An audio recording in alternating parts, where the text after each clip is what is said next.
A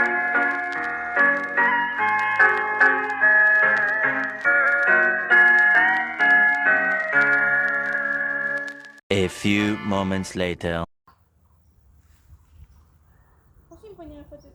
Horas, saya akan menjelaskan sejarah tentang Rumah Adat Batak Toba. Rumah Adat Batak Toba adalah rumah tradisional yang merupakan ciri khas dari suku Batak Toba, sebuah etnis yang mendiami wilayah sekitar Danau Toba di Sumatera Utara. Rumah adat ini memiliki arsitektur yang unik dan dipengaruhi oleh kepercayaan dan budaya masyarakat Toba. Secara umum, rumah adat Batak Toba memiliki ciri-ciri sebagai berikut. Yang pertama, bentuk. Rumah adat Batak Toba memiliki bentuk yang khas, yaitu berbentuk panggung atau disebut dengan boras pati.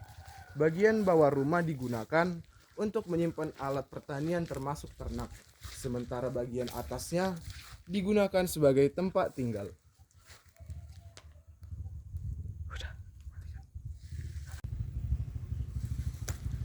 Nah, yang kedua, terdapat struktur. Bangunan rumah adat Batak Toba umumnya terbuat dari kayu yang kuat dan tahan lama. Ini terbukti dari ayah saya lahir hingga sekarang. Masih kokoh, bukan? Struktur bangunan didukung oleh tiang-tiang kayu yang kokoh dengan atap yang suram dan melengkang ke atas. Lihat guys, di atas. Atap biasanya terbuat dari daun ijuk rumbia atau ijuk. Tapi atapnya ini dari seng. Kita tes dulu ya, ini kayu atau bukan. Yeay, ternyata beneran kayu.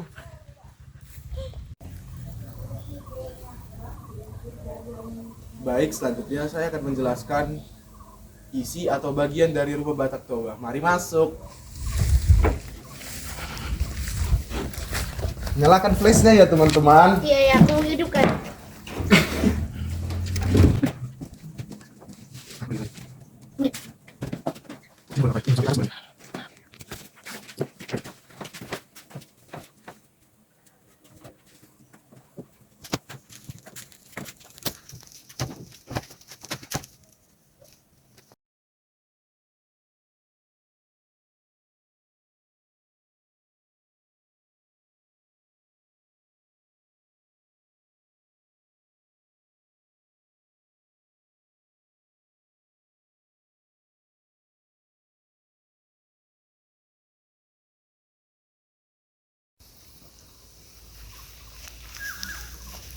Orang mana boleh buka saat tadi waktu rumah adat Batak Toba mau lihat godang Horas.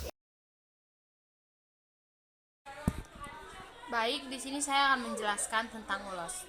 Ulos dikenal sebagai kain khas dari suku Sumatera Utara, yakni Batak. Kain ini kerap digunakan pada upacara adat. Pada awalnya, kain ulos digunakan sebagai pakaian sehari-hari masyarakat Batak. Selain dipakai untuk pengganti baju maupun sarung, ulos juga dipakai sebagai penutup kepala hingga selendang. Ulos memiliki berbagai jenis, ukuran, cara pemakaian, dan tujuan penggunaannya. Ulos yang terbuat dari bahan benang biasanya dikerjakan dengan alat tenun tradisional. Setiap penggunaannya, ulos selalu disesuaikan dengan situasi dan kondisi. Misalnya, pakaian atau ulos dalam upacara suka tidak sama dengan ulos dalam upacara duka. Makna pemberian ulos kepada orang lain di luar suku Batak adalah sebagai sebuah benda yang melambangkan ikatan kasih sayang maupun penghormatan. Ulos memiliki berbagai jenis, salah satunya seperti yang saya pakai ini. Ulos ini disebut ulos sadum. Ulos sadum disimbolkan sebagai motivasi dalam suatu keluarga agar selalu bersukacita dan bersemangat dalam menjalankan aktivitas sehari-hari. Ulos sadum juga kerap dipakai sebagai hadiah atau kenang-kenangan kepada pejabat atau tamu istimewa.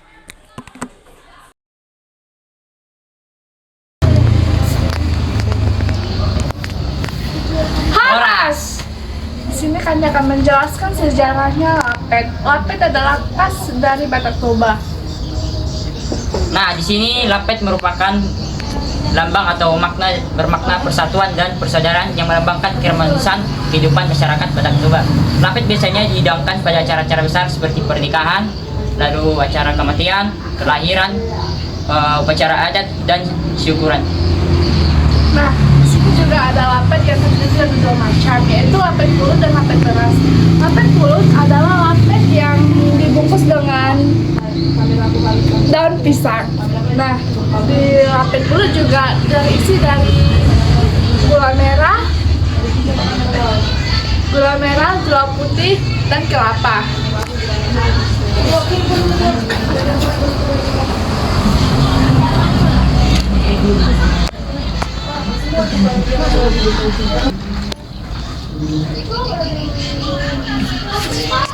Juga biasanya terbentuk jadi ada juga lapet yang terdiri dari lapet beras.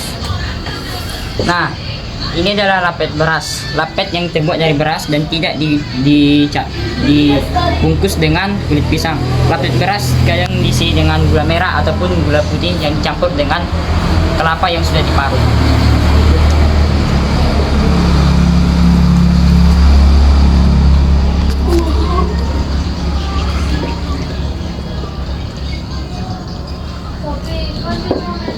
Horas, salam dari Batak Toba. Di sini saya akan menjelaskan tentang makanan khas Batak Toba yaitu mie goma atau yang disebut juga dengan mie genggam. Mie genggam atau mie goma memiliki makna yaitu tentang genggaman yang menurut orang Batak tersendiri yaitu tentang rasa mempererat persatuan dan merangkul satu sama lain agar tidak terjadinya perpecah belahan. Mie goma terkenal karena bumbunya yaitu salah satunya adalah andaliman, di mana andaliman sering ditemukan di area Sumatera Utara dan dapat bertumbuh dan berkembang di Sumatera Utara. Oleh sebab itu, mie goma terkenal karena rasa andalimannya atau yang disebut dengan bumbu andaliman. Mie goma sendiri ditemukan pada tahun 1854 setelah Marco Polo berkunjung ke Sumatera Utara. Mie goma sendiri dapat disajikan di acara-acara besar, contohnya acara pesyukuran, acara pernikahan, acara kematian, atau acara lain sebagainya. Oleh sebab itu, menurut Batak Toba, mie goma itu cocok untuk makanan atau disajikan dalam acara-acara besar tersebut.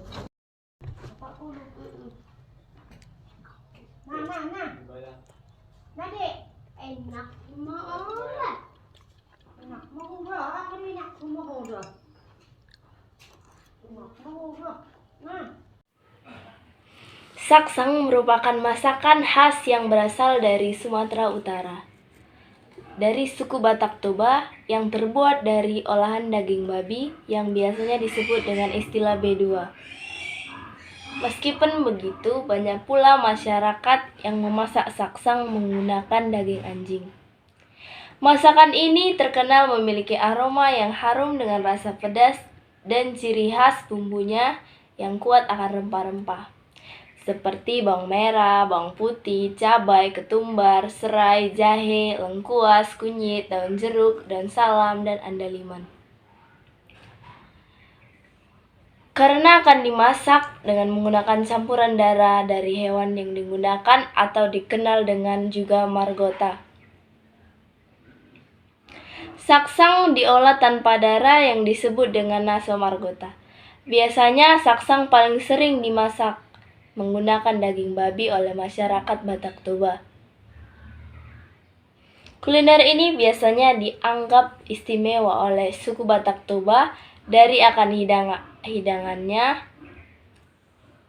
akan dihidangkan pada saat upacara-upacara adat yang terdapat pada suku Batak Toba seperti pesta adat perkawinan, kematian, maupun acara-acara keagamaan.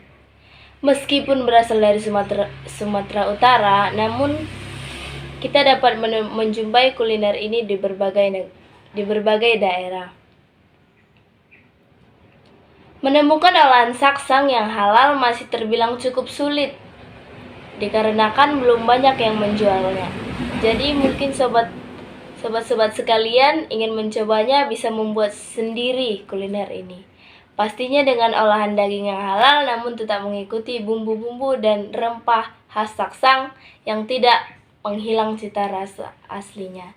Terima kasih, sampai jumpa kembali, bye.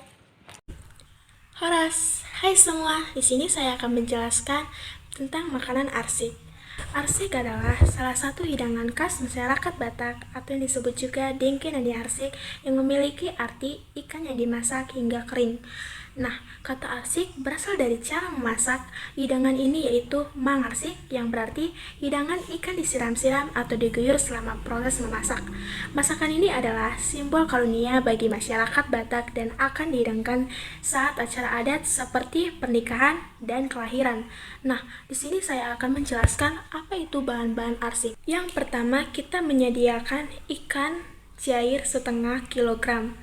Yang kedua, 2 buah jeruk nipis, bumbu halus, 5 cm jahe, 3 buah kemiri, 10 cabai merah keriting, 9 siung bawang merah, 4 siung bawang putih, 1/4 sendok makan garam, 5 cm kunyit, 400 ml santan paket, 500 ml air, setengah sendok makan merica bubuk, 5 daun jeruk, 1 kecombrang, 3 asam cikalak, 3 serai, 3 daun salam, 2 daun kunyit, 8 biji kacang panjang, 1 buah tomat ukuran sedang, 8 buah daun bawang atau bawang lokio, 2 buah cabai keriting yang diiris serong, 15 buah rimbang.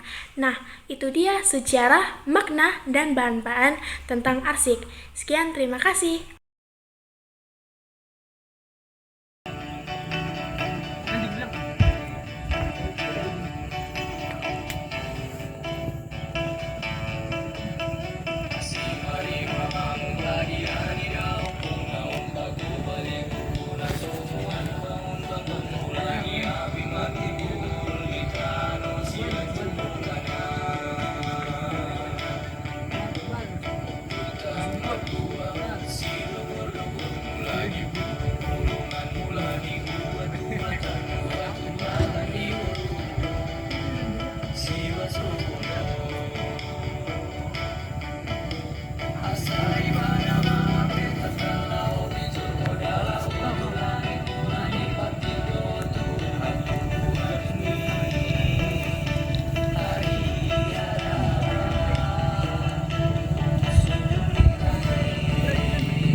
Senyum kok Chelsea.